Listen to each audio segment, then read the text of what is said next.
Bob and Christine Giuda come up to us all the way from Warren. I know Bob from when I worked up at the State House, was his first term as a state representative, working hard for $100 a year and earning every penny.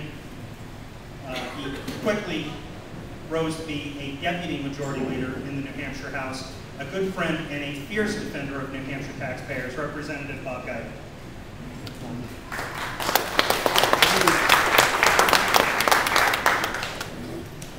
Thank you, Grant. It's good to see you again. It's been too long.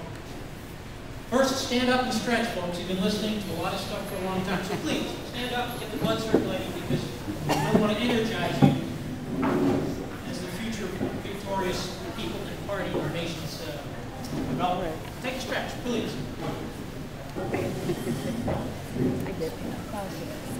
My name is Bob Giuda. I'm married to a lovely woman over there, Christine. We both are veterans. She was a Navy nurse. I was a Marine Corps fighter pilot. In 1970, I graduated Pittsfield High School, Pittsfield, New Hampshire. I was appointed by then U.S. Congressman Louis Wyman to the United States Naval Academy. Completed it. And the reason isn't upper two-thirds of the class, but I got through.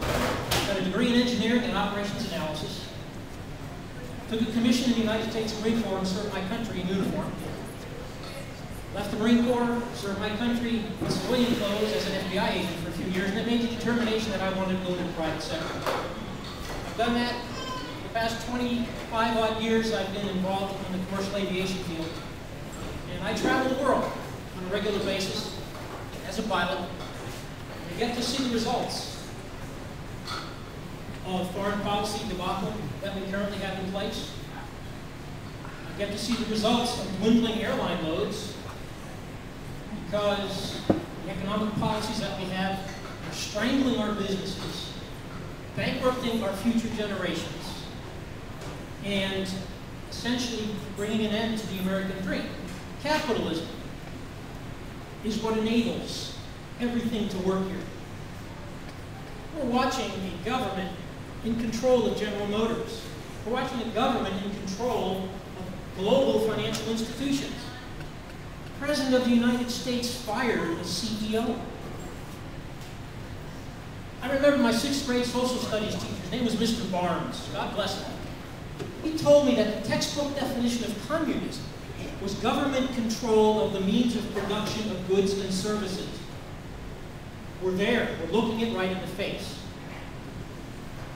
I had the privilege of serving as a selectman and chairman of the board for my small town of Warren. I then rose and ran for state legislature and served 6 years, 3 terms consecutively, rising to deputy majority leader of the House. The Marine Corps had a saying back in the 70s, nobody likes to fight, but somebody has to know how. I know how. I was in the House in New Hampshire at a time when budget increases of 2% were considered heinous. And I fought. I opposed leadership on numbers of occasions as a member of leadership. We don't vote for cigarette tax increases because we know the Senate will kill them. It's fundamentally wrong. It's fundamentally against what New Hampshire represents and believes in. We believe as a state more than any other, live free or die. Individual liberty, individual responsibility. I make a mistake, I take the lumps. I don't expect my next door neighbor, the taxpayer, to bail me out. I've had businesses succeed and I've had them fail, and I bailed myself out. That's the way it works. We are in danger in the next 2 to 4 years of losing the ability for our kids to have the same thing we have. Government keeps encroaching. They control businesses, social programs, spending is out of control. And as a nation, if we don't get it back into control very quickly, we're going to lose that American dream. I am announcing today that I'm forming an exploratory committee to pursue the 2nd District seat in the United States House. My son, as we speak, is on a Navy fast frigate as a first-class midshipman, completing his summer training. He'll finish at Norwich University next year and be commissioned directly into the U.S. Navy. 19%, actually a little bit less than 19% of our standing Congress, House and Senate, ever wore a uniform. How can they understand what it means? They can sacrifice, but they make decisions about the lives of our sailors, Marines, airmen, and soldiers every single day. They play politics with the lives of our people. We're watching the debacle in D.C. where we want to disclose tapes and videos of things that were done. Not atrocities. Yeah, they were untoward. They're certainly out of line. But what they will do is incense the the Middle East, and those factions against us to do more IEDs to kill more of our soldiers. I have spent time in Pakistan.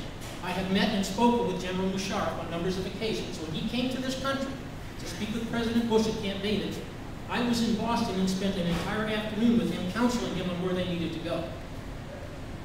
Our State Department is a huge problem. Our government is an imperialist government when you look at it from the other side of the coin. We are spending money and we are influencing places and people in ways that are not right.